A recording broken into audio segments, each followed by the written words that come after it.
इस वीडियो में हम बात करेंगे एब्स्ट्रैक्शन इन जावा और पूरी डिटेल में कवर करेंगे एब्स्ट्रैक्शन को। ठीक है, एब्स्ट्रैक्शन होता क्या है, एब्स्ट्रैक्शन क्लास क्या होता है, उसके मेथड्स क्या होता है, एब्स्ट्रैक्ट मेथड्स। ठीक है, पूरा डिटेल में तो सीखते हैं। एब्स्ट्रैक्शन क्या होता है? एब्स्ट्रैक्शन एक प्रोसेस है of hiding the implementation details and showing only the functionality to the user. जो इम्प्लीमेंट है उसको छुपा देना और एक सिंपल सेटअप सर्विस प्रोवाइड कर देना, यह है एब्स्ट्रैक्शन। जो कि यूजर के मतलब का है, एक सेटअप सर्विस कि अगर वो दबाएगा तो क्या होगा। जैसे गाड़ी है, गाड़ी में ब्रेक दबाएगा तो गाड़ी रुक जाएगी, उसको एक सेटअप सर्विस ऐसे दे दी। पर पीछे क्या मैकेनिज्म उसको नहीं पता कि कैसे क्या हो रहा है, इसको कहते हैं एब्स्ट्रैक्शन। एक और एग्जांपल लेते हैं, सेंडिंग एन एसएमएस। आप एसएमएस टाइप करते हो, सेंड कर देते हो और डिलीवर हो जाता है। पर बैक में आपने जब सेंड किया मैसेज, वो डिलीवर कैसे हुआ, उसका क्या मैकेनिज्म है, पूरा कैसे हो रहा है नहीं पता, वो इम्प्लीमेंटेशन छुपा दी। वो कैसे करा? एब्स्ट्रैक्ट कर दिया data. Abstraction let you focus on what the object does instead of how it does. Abstraction क्या करता है? आपको फोकस कराता है ऑब्जेक्ट क्या काम करेगा। ठीक है, जैसे गाड़ी है, गाड़ी में ऑब्जेक्ट क्या हो गया? ब्रेक। ठीक है, आप अब ऑब्जेक्ट हो गया ब्रेक। ऑब्जेक्ट क्या काम करता है? आप उसको दबाओगे, यूज करोगे तो गाड़ी रुक जाएगी। ठीक है, इस पे फोकस करा रहा, कैसे इंप्लीमेंट हो रहा है वो छुपा देता है। तो ये काम करता क्या है? अब्स्ट्रैक्शन। अब्स्ट्रैक्शन अचीव कैसे किया जाए हमारे प्रोग्राम में? तो अब्स्ट्रैक्शन अचीव करना है आपको कुछ लिमिटेड तक। ठीक है, कुछ कुछ चीज़ों को अब्स्ट्रैक्ट करना, तो अब्स्ट्रैक्ट क्लासेस का इस्तेमाल करते हैं। अगर पूरा ही इंटरफेस है इसका इस्तेमाल करते हैं, जब हमें पूरी तरह एब्स्ट्रैक्शन चाहिए। इंटरफेस हमारे बात का टॉपिक है तो उसको कवर नहीं करेंगे। हमारा एब्स्ट्रैक्शन पे टॉपिक कवर करना है तो एब्स्ट्रैक्ट क्लास पे बात करेंगे। सो एब्स्ट्रैक्ट क्लास पे बात करेंगे। एब्स्ट्रैक्ट क्लास क्या होता है? एब्स्ट्रैक्ट क्लास क्या होता है?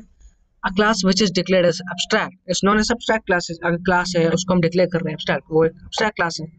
It can have abstract and non abstract method। उस क्लास में मेथड कौन कौन से हो सकते हैं? abstract मेथड भी हो सकता है, नॉन abstract मेथड मतलब नॉर्मल मेथड भी हो सकते हैं। It need to be extended. ठीक है, आपको एब्स्ट्रैक्शन चाहिए एब्स्ट्रैक्ट क्लासेस के थ्रू, आपको इनहेरिटेंस का इस्तेमाल करना ही पड़ता है यहाँ पे, एंड इट्स मेथड इम्प्लीमेंटेड। और वहाँ पे एब्स्ट्रैक्ट क्लास में आपको मेथड इम्प्लीमेंट करते हैं जो भी आप एब्स्ट्रैक्ट कर रहे हो। इट कैन नॉट बी इंस्टेंशिएटेड, मतलब जो आप एब्स्ट्रैक्ट क्लास है उसका आप ऑब्जेक्ट क्रिएशन नहीं कर सकते। आपको उनके मेथड्स को यूज करना है, तो आप उस क्लास को एक्सटेंड करते हो दूसरी क्लास में, मतलब इनहेरिट करते हो उसकी प्रॉपर्टीज और मेथड्स को, और फिर उस क्लास का जो चाइल्ड क्लास है इसकी, उसका ऑब्जेक्ट क्रिएट करके इनके मेथड्स को यूज कर सकते हैं। अब बात करते हैं एब्स्ट्रैक्ट क्लास की और मेथड्स की और दोनों की प्रॉपर्टीज की। मेथड तो पता है हम क्या होता है, ठीक है, नॉर्मल मेथड। क्लास भी जान गए तो इसको एक और बार देख लेते हैं, क्लास और मेथड क्या है। ठीक है, एब्स्ट्रैक्ट क्लास इन जावा उसको डिक्लेयर कैसे करते हैं? इस तरह क्लास ए और डिक्लेयर करते हैं, उसके आगे एक कीवर्ड इस्तेमाल करते हैं, अगर उसे एब्स्ट्रैक्ट बनाए तो एब्स्ट्रैक्ट। अब एब्स्ट्रैक्ट मेथड क्या होता है? A method which is declared abstract and does not have implementation. उसकी कोई इम्प्लीमेंटेशन नहीं हो रखी थी, नॉर्मल मेथड जैसे होते हैं पर एब्स्ट्रैक्ट कर देते हैं उसे। और उस एब्स्ट्रैक्ट मेथड को कहाँ डिक्लेयर करते हैं? क्लास में। वो क्लास भी एब्स्ट्रैक्ट होनी चाहिए। तो एब्स्ट्रैक्ट मेथड कैसे डिक्लेयर करते हैं? एब्स्ट्रैक्ट वॉइड प्रिंट स्टेटस और सेमीकोलन। उसकी कोई बॉडी नहीं होती है, बस डिक्लेरेशन रखी होती है। अब इसकी प्रॉपर्टीज की बात करते हैं, क्या क्या प्रॉपर्टीज है एब्स्ट्रैक्ट क्लास और एब्स्ट्रैक्ट मेथड्स की, जो जानते हैं। ठीक है, an abstract class is a math class है that is declared with abstract class. Abstract class कौन सी होती है? जो डिक्लेयर होती है एब्स्ट्रैक्ट कीवर्ड के साथ। An abstract method is a method that is declared without implementation. हमने देख लिया, जो विदाउट इम्प्लीमेंट किया हुआ डिक्लेयर हो रखा होता है उसको हम कहते हैं abstract method. An abstract class may और may not have all abstract method. ये जरूरी नहीं है कि एब्स्ट्रैक्ट क्लास में सारे मेथड्स एब्स्ट्रैक्ट हों। Some of them can be concrete method, उसमें नॉर्मल मेथड्स भी हो सकते हैं। ठीक है, अदर देन जो होते हैं एब्स्ट्रैक्ट मेथड के, वो भी हो सकते हैं। A method defined abstract must always be redefined in the subclass and thus making overriding compulsory or either make subclass itself abstract। मतलब ये है कि आप मेथड डिफाइंड एब्स्ट्रैक्ट, जो हम कोई भी मेथड डिफाइन कर रहे हैं सब एब्स्ट्रैक्ट क्लास में, ठीक है, इम्प्लीमेंटेशन के लिए, must have always be redefined in a sub class. अब जो एब्स्ट्रैक्ट क्लास है हम उसकी सब क्लास बना रहे हैं, उसमें उस एब्स्ट्रैक्ट मेथड को हमें रीडिफाइन करना ही पड़ता है, इसके रूल्स हैं। ताकि ओवरराइडिंग हो सके उस मेथड की, दस मेकिंग ओवरराइडिंग कंपल्सरी। या फिर हम उस क्लास को भी एक्सट्रैक्ट कर रहे हैं, आइदर मेक्स सब क्लास इटसेल्फ एब्स्ट्रैक्ट, या फिर वो खुद उसकी सब क्लास है वो भी एब्स्ट्रैक्ट हो रहा है। ठीक है, अगर वो भी एब्स्ट्रैक्ट हो रही है तो उसकी भी एक सब क्लास बनेगी जिसमें वो पब्लिक होगा। ठीक है, उसमें भी हमें ओवरराइडिंग करनी पड़ेगी एक तरीके से। Any class that contain one or more abstract method must also be declared with abstract keyword।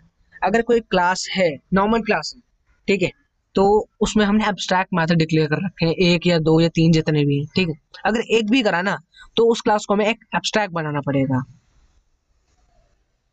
और दूसरी बात ये थी कि अगर एब्स्ट्रैक्ट क्लास है उसमें जरूरी नहीं है कि सारे ही मेथड एब्स्ट्रैक्ट हो, एक दो हो सकते हैं, और एब्स्ट्रैक्ट मेथड के साथ बाकी मेथड्स भी हो सकते हैं। ठीक है, पर अगर एक भी मेथड एब्स्ट्रैक्ट है उस क्लास में तो उस क्लास को हमें एब्स्ट्रैक्ट बनाना पड़ेगा। There can be no object of an abstract class, that is abstract class can not be directly instantiated with the new operator। मतलब यह है कि जो एब्स्ट्रैक्ट क्लास है आप उसका ऑब्जेक्ट क्रिएट करके उसके प्रॉपर्टीज या मेथड्स को यूज नहीं कर सकते। ठीक है, ऑब्जेक्ट क्रिएशन नहीं कर सकते उनके मेथड्स का। An object class can have parameters constructor. जो एब्स्ट्रैक्ट क्लास है हमारी उसके पास एब्स्ट्रैक्ट मेथड को क्रिएट कर ही सकते हैं, पैरामीटराइज कंस्ट्रक्टर भी हो सकते हैं उसके पास, डिफॉल्ट कंस्ट्रक्टर भी हो सकते हैं, is always present in an abstract class. ठीक है, ये भी हो सकते हैं। अब बात करते हैं when to use abstract classes and abstract method with example. ठीक है, तो ये पढ़ती हैं थोड़ी सी समझ में आ जाएगा। देयर सिचुएशन, ऐसी सिचुएशंस होती हैं in which we will want to define a super class that declare the structure of a given abstraction. हमें कई बार ऐसी सिचुएशन आती है जहां डिक्लेयर करना पड़ता है, डिफाइन करनी पड़ती है सुपर क्लास में, that declare the structure of a given abstraction, जहां पे हम डिक्लेयर करते हैं एब्स्ट्रैक्ट क्या क्या करना चाहते हैं हम, जो डाटा है हमारे डाटा मेंबर्स उसको एब्स्ट्रैक्ट करना चाहते हैं, without providing the complete implementation of every method. वहाँ पे हम पूरा इम्प्लीमेंटेशन नहीं बताते कि क्या क्या हम एब्स्ट्रैक्ट कर रहे हैं, बस बताते कि क्या क्या हम एब्स्ट्रैक्ट करने वाले हैं। That is, sometime we will want to create a superclass that only defines a generalization form that will be shared by all of its subclasses। और sometime we will create a super class, एक super class बनाते हैं कई बार जिसमें define की होती है generalisation की होती है फॉर्म, जनरलाइजेशन फॉर्म बना होता है, that will be shared। जब उसकी एक से ज्यादा सब क्लास बन रहे थे सब में सेम ही एब्स्ट्रैक्शन की जो क्लास एब्स्ट्रैक्ट क्लास है उसके एब्स्ट्रैक्ट मेथड्स वगैरह शेयर हो रहे होते हैं। ठीक है, leaving it to each sub class to fill the in the details. ठीक है, so example area consider a class है shape. Example perhaps used in a computer aided design system और game simulation. The base type is shape, उसका base type shape है। Any shape has a, और हर shape के पास क्या है, colour है, साइज है, and so on. From this specific type of shapes are derived. जो स्पेसिफिक टाइप ऑफ शेप है वो डिराइव होगा, इनहेरिट होगा, किसमें, सर्कल और स्क्वायर में, ट्राइंगल बाकी में। Each of them, each of which may have additional characteristics and behaviour. इनके खुद के भी एडिशनल कैरेक्टरिस्टिक्स और बिहेवियर होंगी, और ये जो है शेप के वो भी इनहेरिट कर रहे होंगे। For example certain shapes can be flipped, some behavior may be different, such as when you want to calculate the area of shape, the type hierarchy embodies both the similarities and differences between the shape। जैसे shape है abstract class है, उसमें colour abstract method है दिया हुआ, ठीक है, double abstract to string method है, गेट कलर मेथड है, ये सब। अब इसकी प्रॉपर्टीज है, मेथड्स हैं, वो एक्सटेंड हो रही है सर्कल क्लास में और रेक्टेंगल क्लास में। एब्स्ट्रैक्ट क्लास है शेप जिसमें स्ट्रिंग कलर डिक्लेयर कर दिया, ठीक है। एब्स्ट्रैक्ट मेथड बनाया area, public abstract string to string method बनाया, डिक्लेयर किया, इम्प्लीमेंटेशन नहीं किया, ठीक है। पब्लिक शेप कंस्ट्रक्टर कॉल किया, ठीक है, क्रिएट करा, string colour shape constructor call, और जब ये कॉल होता है this dot colour equals to colour, मतलब जो कलर वैल्यू इसमें प्रोवाइड करी जा रही है कंस्ट्रक्टर कॉल होगा तो वैल्यू दी जाएगी, वो कहाँ जाएगी, यहाँ कलर में चली जाएगी। वैसे ही दूसरा मेथड बनाया स्ट्रिंग गेट कलर मेथड, जब string colour get colour method call हो रहा है तो रिटर्न कर देगा क्या, कलर।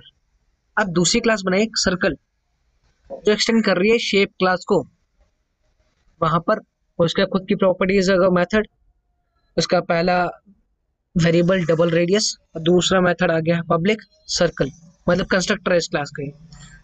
और वहां पे उसके पैरामीटर्स, पैरामीटर्स नहीं आर्ग्यूमेंट्स, आर्ग्यूमेंट्स के हैं स्ट्रिंग कलर और डबल रेडियस। डबल रेडियस, ठीक है, ये पास कर दिए जो वैल्यू गई। अब स्ट्रिंग जो कलर हमने वैल्यू पास कराई तो वो कहाँ जाएगी, उसकी पेरेंट क्लास में। पेरेंट क्लास कौन सी हमने एक्सटेंड करी, शेप।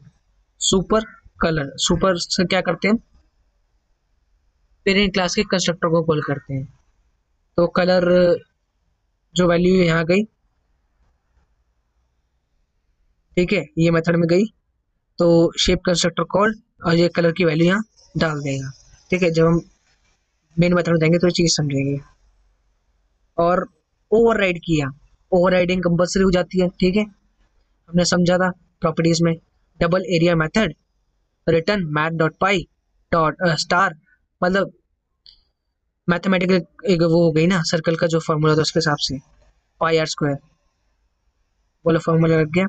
और दूसरा मेथड हमने ओवरराइड किया कौन सा, जो हमने डिक्लेयर किया था शेप क्लास में, टू स्ट्रिंग मेथड।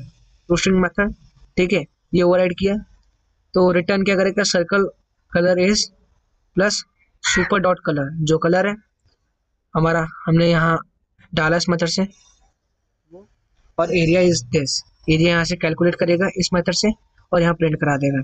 ऐसा ही रेक्टेंगल में होगा, ठीक है, लेंथ विड्थ दी है, रेक्टेंगल मेथड गया और उसमें वैल्यू दी कलर लेंथ विड्थ, और फिर सुपर का सुपर से जो है शेप क्लास का कंस्ट्रक्टर कॉल हो जाएगा और वैल्यू उसमें चली जाएगी और वैल्यू उसमें डाल देगा। और सिस्टम डॉट आउट प्रिंटलन ये प्रिंट कर देगा वगैरह, और this dot l length equals to length, this dot width equals to width. इसमें भी फिर वही मेथड जो शेप क्लास के थे ओवरराइड हुए फिर से। एरिया मेथड यहाँ दोबारा कैलकुलेट हुआ, और स्ट्रिंग टू स्ट्रिंग क्या प्रिंट करेगी जब टू स्ट्रिंग मेथड कॉल होगा, तो यही कर दिए। ठीक है, डिफरेंट डिफरेंट इम्प्लीमेंटेशन हो रही है सेम मेथड की, ठीक है, यहाँ पे ओवरराइड हो रहा है सेम मेथड। अब हम मेन मेथड में चलते हैं, जब हमने दो ऑब्जेक्ट क्रिएट करे शेप क्लास के, S1 और S2। S1 जब कॉल किया शेप क्लास का तो न्यू सर्कल, ठीक है, तो यहाँ पर रेड 2.2 दो वैल्यू दी, रेड 2.2 कलर दिया और रेडियस दिया। जब हमने कलर और रेडियस प्रोवाइड किया तो कहाँ जाएगा ये जाएगा सर्कल में, ठीक है, कलर कौन सा, रेड, और 2.2 रेडियस, ठीक है। कलर कहाँ गया, शेप क्लास के कंस्ट्रक्टर में, कलर जहाँ डिफाइन करना था, ठीक है, यहाँ तो शेप कंस्ट्रक्टर कॉल कर देगा और वैल्यू असाइन कर देगा, क्या है, 2.2। तो शेप कंस्ट्रक्टर कॉल कर दिया होगा, ठीक है, और उसके बाद शेप कंस्ट्रक्टर कॉल दिखा देगा, उसके बाद प्रिंट कर देगा कंस्ट्रक्टर सर्कल कंस्ट्रक्टर कॉल, और वैल्यू जो रेडियस की है वो साइन कर देगा, क्या है, 2.2। ठीक है, अब फिर उसके बाद क्या हुआ है, जो प्रिंट में था रेक्टेंगल, रेक्टेंगल उसमें भी ऐसे ही हुआ, ठीक है। और उसके बाद हम system dot S1 dot to string method call करते हैं। S1 dot to string method, to string method कौन से किसका है, सर्कल का, सर्कल का, ठीक है। टू स्ट्रिंग मेथड कॉल हुआ तो डॉट सुपर कलर, कौन सा कलर है, रेड, वो प्रिंट करा देगा circle colour is red and area colour is, and area is calculate करके और एरिया मेथड वगैरह से तो आप प्रिंट करा देगा कुछ इस तरह। तो इस तरह shape constructor call, circle constructor call, shape constructor call, rectangular constructor call, ठीक है, ये सब तो इन दोनों से कॉल कर देगा। उसके बाद जो प्रिंट वाली बात है, circle colour is red and area is this, ये कॉल करेगा, rectangle is yellow and area is this, ये दोनों प्रिंटिंग स्टेटमेंट प्रिंट कर देंगे। तो इस तरह वर्क करता है इनकैप्सुलेशन, एब्स्ट्रैक्शन, एब्स्ट्रैक्शन। अब ऐसे ही एक और एग्जांपल समझते हैं बैंक से। ठीक है, एब्स्ट्रैक्ट क्लास बनाई हमने बैंक, वहां पे हमने एब्स्ट्रैक्ट मेथड बनाया जहाँ डिक्लेरेशन करी खाली get rate of interest method. ठीक है, अब उसकी हमने एक एक्सटेंड क्लास बनाई एसबीआई और दूसरी बनाई पीएनबी। कौन से कॉन्सेप्ट से? हायरार्किकल इनहेरिटेंस से। वहां पर क्लास एसबीआई और बैंक में रिलेशन है, पीएनबी और बैंक में, पर एसबीआई और पीएनबी में कोई रिलेशन नहीं है। ठीक है, दोनों के लिए अलग अलग ऑब्जेक्ट क्रिएशन करने पड़ेंगे एसबीआई और पीएनबी के लिए। ठीक है, तो हमने फिर मेन मेथड बनाया क्लास टेस्ट बैंक में। अब बैंक बी, क्लास बैंक का हमने ऑब्जेक्ट क्रिएट करा बी, और बैंक बी का न्यू जो डिफॉल्ट कंस्ट्रक्टर लिखा हमने एसबीआई बैंक। ठीक है, जो क्या हुआ है मतलब यहाँ पे कि हमने बैंक बी का ऑब्जेक्ट क्रिएशन करा, मतलब क्लास बैंक के थ्रू हमने एसबीआई बैंक की क्लास का डिफॉल्ट कंस्ट्रक्टर क्रिएट करा। ठीक है, मतलब क्लास बैंक के रेफरेंस से हमने ऑब्जेक्ट क्रिएशन करा एसबीआई बैंक का। ठीक है, फिर उसके जो है ओवरराइडिंग मेथड है उसमें get rate of interest method को कॉल करा। ऐसे ही हमने फिर क्लास बैंक के रेफरेंस से पीएनबी बैंक का ऑब्जेक्ट क्रिएशन करा। ठीक है, और जब हम गेट रेट ऑफ इंटरेस्ट लिख रहे हैं तो B dot get of rate of interest, तो कौन से बैंक का रेट ऑफ इंटरेस्ट देगा? पीएनबी बैंक का। एसबीआई में अलग देगा और पीएनबी में अलग देगा।